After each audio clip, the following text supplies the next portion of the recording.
पॉकेटमध्ये की ठेवून कार जवळ गेलात आणि ती आपोआप अनलॉक झाली. मॅजिक वाटतंय का?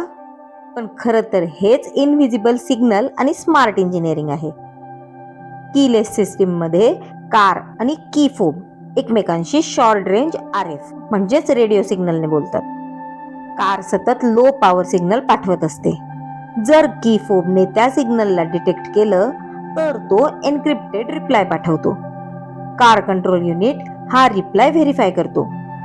कोड जुळला की डोअर अनलॉक होतं. सिक्युरिटी वाढवण्यासाठी रोलिंग कोड्स आणि इन्क्रिप्शन वापरली जाते. म्हणजे ज्या कोडने एकदा अनलॉक झालेला आहे तो पुन्हा कामी येत नाही.